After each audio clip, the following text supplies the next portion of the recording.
이탈리아의 한 작은 마을에 노인들의 어머니라고 불리는 엘리나라는 여인이 있습니다. 엘리나의 인생 여정을 보면 참으로 귀합니다. 엘리나는 어려서부터 선교사가 되는 것이 꿈이었습니다. 성인이 되어 중국으로 선교를 떠났지만 채 1년도 되지 않아 심각한 폐결핵에 걸려서 다시 고국으로 돌아와야만 했습니다. 평생을 바라보던 꿈이 허무하게 무너지는 순간이었습니다. 그때 엘리나 여사는 왜 나를 병들게 했나요? 라고 묻는 대신 이렇게 기도했습니다. 하나님, 이제 병든 자에게 무엇을 원하십니까? 기도를 마친 엘리나 여사는 부친이 물려준 시골 농장으로 돌아가 농사를 지으며 번 돈으로 중국 선교를 후원했습니다. 그러던 중 또 한 차례 고통과 시련이 닥쳐왔습니다. 탈곡을 하다가 오른손이 기계 속으로 빨려들어가 잘리고 만 것입니다. 이제 농사도 지을 수 없고 절망 앞에서 하늘을 쳐다보았습니다. 그러나 엘리나 여사는 왜 나에게 이런 시련을? 이라고 묻는 대신 이제 오른손이 없는 저에게 무엇을 원하십니까? 이렇게 기도를 하고 순종하는 마음으로 하나님의 기도 응답을 원했습니다. 그러나 엘리나 여사는 이번에도 절망 앞에서 하나님의 말씀을 믿음으로 붙잡고 농장을 개조해서 크고 넓은 양로원으로 만들었습니다. 이탈리아 전역에서 갈 곳이 없는 노인들에게 안식처를 제공하고 하나님의 사명을 감당하는 공동체의 삶을 살았으며 그 후 세계 최대의 양로원이 되었고 복음 전파에 온 힘을 기울였습니다. 사람들은 엘리나 여사를 노인들의 어머니라고 불렀고 엘리나 여사의 선행은 세계적으로 널리 알려져 1990년도에는 노벨 평화상 후보까지 올랐습니다. 엘리나 여사는 오랫동안 준비한 비전이 실패로 마치는 것 같을 때마다 다시 일어설 수 있었던 비결에 대하여 이렇게 말합니다. 저는 지금까지 한 번도 하나님께 왜라고 묻지 않았습니다. 다만 지금 저에게 무엇을 원하십니까? 라고 물었습니다. 지금 내가 원하는 것이 무엇인가 보다는 하나님께서 나에게 원하는 것이 무엇인지를 물으며 살아가야 합니다. 사도 바울도 똑같은 상황 속에서 비슷한 질문과 답을 얻었습니다. 제가 사는 것과 죽는 것 둘 사이에 끼어 있나이다. 그러나 하나님이 원하시는 뜻이 복음 전파에 있기에 세상을 떠나지 못하고 복음을 전하고 있습니다. 빌립보서 1장 22, 24절. 로마 감옥 속에서 사도 바울은 왜라고 묻지 않고 하나님이 원하시는 복음 때문에 살아간다고 말합니다. 오늘 말씀도 마찬가지로 복음 때문에 살고 있습니다. 오늘 본문에 빌레몬의 재산을 훔쳐 달아난 오네시모를 얼마나 사랑하고 용서하며 새로운 삶을 살아갈 수 있도록 돕는 열정이 담겨져 있습니다. 오늘 저는 복음의 능력을 보라 라는 제목으로 하나님의 말씀을 전하고자 합니다. 바울이 오네시모를 그 옛 주인인 빌레몬에게 돌려보내겠다는 선언을 합니다. 빌레몬서 1장 8절에 이러므로 내가 그리스도 안에서 아주 담대하게 내게 마땅한 일로 명할 수도 있으나, 여기에서 바울은 사도적 권위를 사용할 수도 있지만 이 권위를 사용하지 않고 사랑으로 호소하고 있는 모습을 보게 됩니다. 많은 담력을 가지고 내게 마땅한 일로 당연히 명할 수도 있겠지만 바울은 그렇게 하지 않고 사랑으로 호소한다고 말합니다. 다시 말하면 바울은 그 사도적 권한으로 명령하는 것이 아니라 빌레몬에게 사랑의 호소를 띄우고 있는 것입니다. 그리스도 참 사랑이 있는 곳에서 내가 명령하노니 라는 말 대신 내가 간구하노니 라는 말이 더 호소력이 있어 보입니다. 첫 번째 교훈은 사랑의 능력이 복음의 능력입니다. 사랑의 능력이 복음의 능력입니다. 바울은 사랑의 힘이 명령의 힘보다 더 강하다는 것을 알고 있었습니다. 바울은 빌레몬을 신앙의 길로 인도한 스승입니다. 지금 바울이 부탁하려는 일이 범죄한 오네시모를 용서하고 받아달라는 것도 그리스도인으로서 지극히 마땅한 도덕적인 요청일 것입니다. 그러나 이 같은 사랑은 복음을 경험한 바울과 빌레몬에게만 가능한 십자가의 사랑이며 십자가의 능력입니다. 그러므로 바울은 그 사도적인 권위로 확신 있게 명령할 수도 있었지만 그 명령적인 방법보다 사랑으로 강구하는 방법을 택합니다. 성경은 올바른 말을 하는 것도 중요하지만 사랑으로 말하는 것이 더 중요함을 교훈하고 있습니다. 아마도 현대교회의 문제는 올바른 말을 하고 법대로 말하는 것이 옳다고 주장하기보다는 사랑에서 나오는 소리가 없기 때문에 일어나는 문제가 더 많을 것입니다. 교인들이 의견 충돌을 하게 되면 신앙이 없는 사람들보다 더 난처한 지경에 봉착하게 됩니다. 왜냐하면 쌍방이 다 정의의 깃발 아래서 의견을 말하기 때문에 틀린 사람이 있을 수 없고 모두가 옳은 말이기 때문입니다. 그래서 올바른 소리만으로는 그런 문제를 해결할 수가 없습니다. 올바른 말보다 중요한 것은 우리가 참 사랑으로 말할 수 있느냐 하는 것입니다. 우리는 권위나 명령을 우선시하는 것보다 사랑의 권고에 대한 메시지를 더 깊이 배워야 될 필요가 있습니다.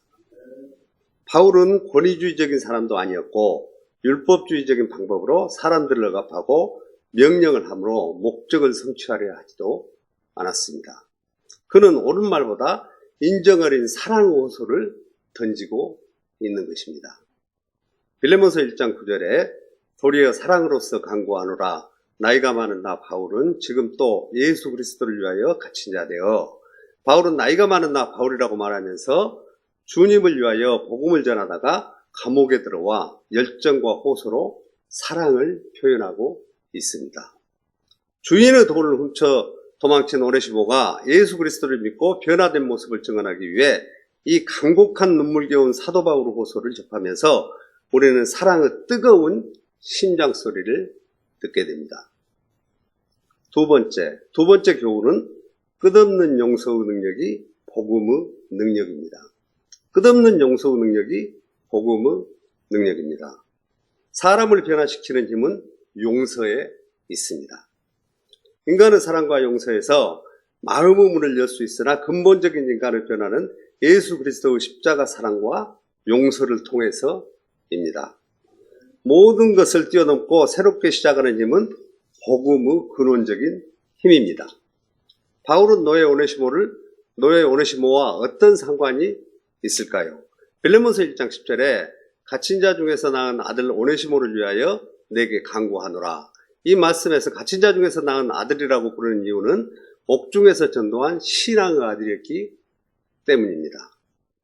바울은 로마의 감옥에서 복음을 전하다가 오네시모를 만나게 되었고 오네시모는 예수 그리스도의 복음을 받아들였습니다.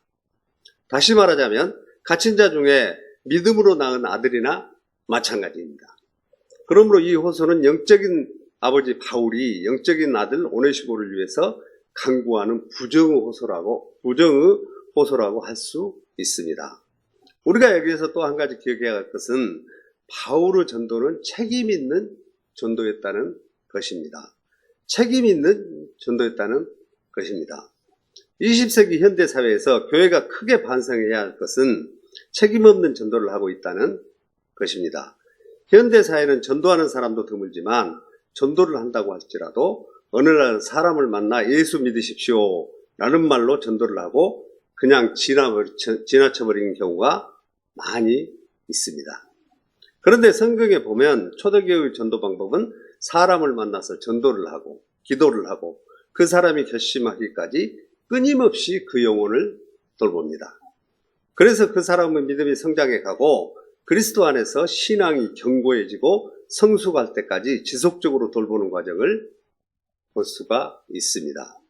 만일 우리가 어떤 사람에게 전도를 할 때에 예수 믿으십시오 라고 말하고 그 사람을 교회에 초대해서 그 사람이 말씀을 듣고 믿겠다고 했습니다. 그러고 나면 우리는 보통 그 사람이 잘 믿겠지 하는 마음으로 그 사람 자체를 믿어버리는 경우가 있습니다. 이것은 마치 어머니가 자녀를 출산한 다음 그 자녀가 혼자서 잘 성장해 주기를 바라고 그대로 방치해 두는 것과 무엇이 다르겠습니까? 어린아이를 출산한 부모는 그 아이가 잘 성장해 갈 수 있도록 끊임없는 관심과 보살핌 가운데 훌륭하게 성장해 갈 수 있을 것입니다.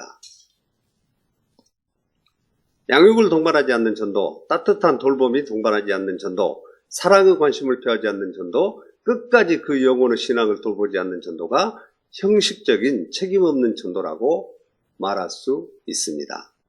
바울은 수많은 곳을 찾아다니면서 전도를 했고 어떤 곳에 전도를 하고 떠난 다음에도 자기가 전도한 사람들을 잊어버리지 않았습니다. 바울은 그들에게 양육과 돌봄의 편지, 사랑과 용서의 편지를 씁니다. 그리고 그 편지가 바울 서신이 된 것입니다. 또 바울은 자기가 갈 수 없으면 누군가를 대신해서 서신을 보내고 그 사람의 신앙을 끝까지 돌봅니다. 그들의 믿음이 성장하여 또 다른 사람을 전도하는 증인의 자리에 설 때까지 그 믿음의 상태를 돌보는 사랑의 책임을 질 줄 아는 전도, 이것이 바로 책임 있는 선교입니다. 자녀를 출산한 육신의 부모가 느끼는 책임보다 조금도 손색이 없는 관심과 애정으로 바울은 자기가 전도한 영혼들을 위해 끝까지 돌보고 책임을 다하는 전도를 했습니다. 바울은 고린도 교회 성도들에게 말합니다. 고린도전서 4장 15절에 그리스도 안에서 1만 스승이 있으되 아버지는 많지 아니하니 그리스도 예수 안에서 내가 복음으로 너희를 낳았음이라고 말합니다. 고린도 교회는 바울이 성령으로 전도하여 성령의 능력과 사랑으로 세운 교회입니다. 세 번째 교훈은 거룩한 낭비가 복음의 능력입니다. 거룩한 낭비가 복음의 능력입니다. 바울은 갈라디아 교회 성도들에게 이렇게 고백합니다. 갈라디아서 4장 19절에 나의 자녀들아 너희 속에 그리스도의 형상을 이루기까지 다시 너희를 위하여 해산하는 수고를 하노니. 다시 말하면 한 영혼을 돌보는 일이 마치 해산하는 수고와 같다는 말입니다. 한 여인이 해산하는 고통은 큰 아픔과 말할 수 없는 고통을 수반합니다. 인내와 죽음을 각오하는 수고를 통해서 한 생명이 태어나는 것입니다. 바울은 자기가 해산한 수고와 한 영혼을 돌보는 일을 비교하고 있습니다. 엄마가 자녀를 낳고 돌보는 그 일은 사랑하기 때문에 기쁨과 감사로 하는 거룩한 낭비와 같습니다. 데살로니가전서 2장 7절에 우리는 그리스도의 사도로서 마땅히 권위를 주장할 수 있으나 도리어 너희 가운데 유순한 자가 되어 유모가 자기 자녀를 기름과 같이 하였으니. 바울은 데살로니가 지방에서 약 3개월 정도 머물면서 전도를 했습니다. 그리고 바울의 전도를 받은 사람들은 신앙을 양육하면서 유모가 자기 자녀를 기름과 같이 하였다고 고백합니다. 데살로니가전서 2장 8절에 우리가 이같이 너희를 사모하여 하나님의 복음뿐 아니라 우리의 목숨까지도 너희에게 주기를 기뻐함은 너희가 우리가 사랑하는 자 됨이라. 바울은 목숨까지 주기를 원했습니다. 이것이 바울이 전도한 사람에 대하여 가진 심정과 책임에 대한 태도입니다. 내가 전도한 사람의 신앙이 잘못되려고 할 때 바른 길로 잡아주고 책망도 하는 것이 진정한 그리스도의 사랑입니다. 진정한 사랑이란 반드시 책망이 수반된다고 성경은 강조합니다. 바울은 아비가 자기 자녀에게 하듯 권면하고 위로하고 징계하노니 라고 말합니다. 바울에게 신앙의 자녀들이 많이 있었습니다. 그러나 바울이 독신이었다는 것은 사실입니다. 그렇다면 대표적인 자녀들이 누구입니까? 디모데와 디도서에 나오는 디도, 그리고 로마 감옥에서 낳은 아들 오네시모가 있습니다. 바울은 어렵고 힘들 때 만나는 영적 자녀들을 더 잊지 못합니다. 그런 이유로 오네시모를 가리켜 옥중에서 낳은 아들이라고 말합니다. 오네시모는 바울의 막내 아들이라고도 말할 수 있습니다. 이제 바울은 나이가 많아 노쇠하여 세상을 떠나갈 일이 얼마 남지 않았습니다. 그래서 바울은 막내 아들과도 같은 오네시모를 더욱 애착하고 사랑했습니다.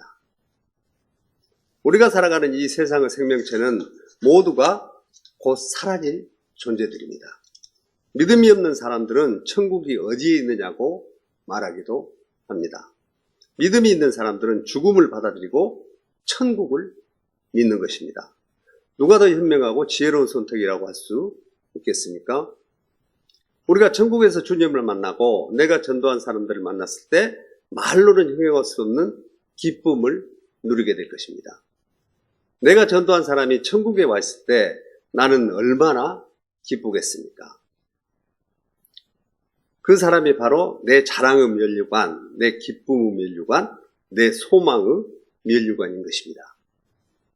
면류관을 물질적인 개념으로만 생각해서는 안 됩니다.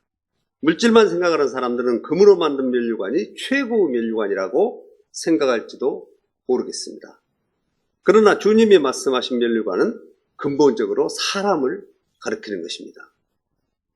오네시모는 주인의 돈을 훔쳐 달아남으로 빌레몬의 가슴에 상처를 입히고 하나님의 일에는 상관이 없는 자였습니다.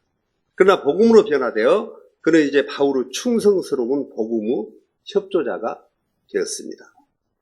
자기의 옛 주인인 빌레몬을 향해 새로운 마음으로 복음의 면류관 역할을 하는 진실한 형제가 되었습니다. 주님의 가장 큰 관심은 사람에게 있습니다. 바울은 그런 이유 때문에 그렇게 오네시모를 아끼는 것입니다. 그것이 바로 바울이 오네시모라는 한 사람을 향해서 사랑을 쏟아붓는 믿음의 고백인 것입니다. 네 번째 교훈은 온전히 변화시키는 복음의 능력입니다. 온전히 변화시키는 복음의 능력입니다. 빌레몬서 1장 11절에서부터 14절에 그가 전에는 내게 무익하였으나 이제 나와 내게 유익함으로 내게 그를 돌려보내노니 그는 내 신복이라. 그를 내게 머물러 있게 하여 내 복음을 위하여 갇힌 자 중에서 내 대신 나를 섬기게 하고자 하나 다만 내 승낙이 없이는 내가 아무것도 하기를 원하지 아니하노니 이는 너 선한 일이 억지같이 되지 아니하고 자유로 되게 하려 합니다. 11절에 그가 전에는 무익하였으나 이제는 나와 내게 유익함으로 이 말은 참으로 의미 있고 흥미로운 뜻이 담겨져 있습니다. 오네시모라는 말의 뜻은 유익하다라는 뜻입니다. 이 유익하다는 뜻을 가지고 있는 오네시모가 전에는 무익하였다고 바울은 말합니다. 이 말을 달리 해석하여 읽는다면 이름은 유익하지만 실제로는 무익한 사람 오네시모는 이름값을 하지 못한 사람이었습니다. 우리가 그리스도를 진정으로 만났을 때 비로소 변화되어 유익한 존재가 됩니다. 우리 모두는 주님을 만나지 못했을 때 무익한 존재였으나 주님을 만나고 나서 우리는 하나님의 나라의 꼭 필요한 존재로 변화될 수 있었습니다. 오네시모는 하나님을 영접하고 유익한 자가 되었으며 주님이 쓰시기에 합당한 존재로 인정받고 믿음 가운데 형제가 되었습니다. 바울을 만나 복음의 말씀을 듣고 변화되어 그 이름값을 하는 의미 있는 삶을 살아가게 되었습니다. 성경은 회개한 사람의 참 모습을 오네시모를 통해서 증거하고 있습니다. 이런 열매가 없다면, 이런 변화가 없다면 우리의 회개는 한 번쯤 의심되어야 할 것입니다. 진정한 회개는 온전한 돌아섬을 뜻하므로 주님을 향하여 그 삶의 방향을 완전히 돌이켜 새 사람이 되는 오네시모 같은 사람이라고 할 수 있습니다.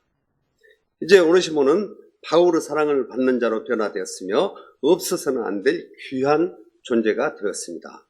이러한 오네시모를 바울은 그 옛날 주인이었던 빌레몬에게 다시 돌려보내기로 결심합니다.